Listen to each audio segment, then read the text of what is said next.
Кандай устаз, менин сизге өтө оор суроом бар. Мен кичинемден ата энемдин көз алдында өскөн эмесмин. Мени тайенем багып алган. Менин суроом мындай. Мен бир кызды жакшы көрөм. Сүйлөшкөнүбүзгө 1,5 жыл болду. Анын ата энеси бар. Энеси мурда 5 жылга Россияга кеткенде кызын атасы зордук тапсалган дейт. Ушул суроону кече окуганбыз биз. Азыр эркек берип атат ушул суроону. Тиги жерден кыз берген ушул суроону. Ал сизде айтып берген да. Ошентип атам мага ырдык көрсөтүп жүрдү, жашоодон кыйналып жүргөндө окуумду бүтүп, Бишкекке Борборго келгенде бир бала менен таанышып, арам мамилеге барып калдык. Ошол үйлөнөйүн деп атат, апам көнбөйт деп бир кыз суроо берген. Ал жерде кыздын суроосу, бул жерде баланын суроосу болуп атат да. Экөө бир суроо ушул.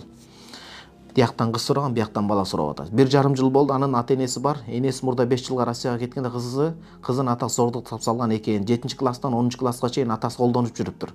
Мага таанышканда 6 айдан кийин айткан, мен ачуум келди, жаман болдум. Былтыр окууну бүтүп шаарга келди. Дал өзү ушул мына. Дал суроо.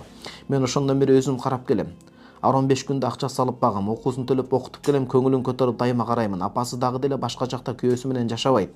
Мен апасы укса, кызын аны менен сүйлөшпө дейт. Ал жерде кыз айткан, сиз бир акыйкатты жашырып кетипсиз, жазбай кетипсиз дегеним.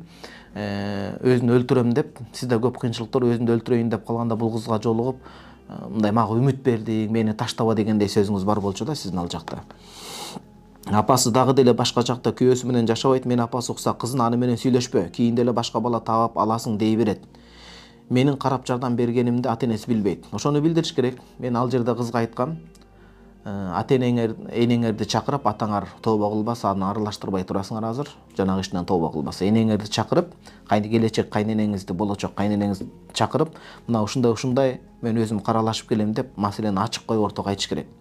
Нике кантип кыйдырабыз деп сизге кайрылдым. Ошол жерде кыз сураган, сиз айтыпсыз, ата энебизге айтпай эле нике кыйдыра берели деп айткан болчусуз. Жок.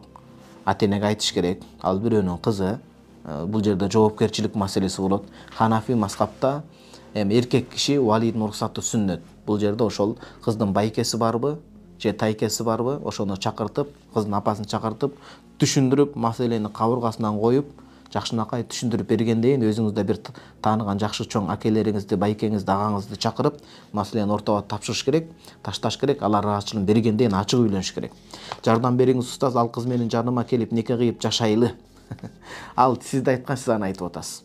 Апам айта албайм деди. Мен кызды аялдыкка алам, багам, жакында там салабыз деп аракет кылып жатабыз. Биз да түндө ойногон күн болгон, мындайча айтканда зинага барган. Нике кыйып жашайлык десек, баары макул ата энесинен башкасы дейт. Ошол кыздын тайкесин, апасын чакырып, макулдугун алып нике кыйгыла эртерек силер. Арам мамилени токтоткула.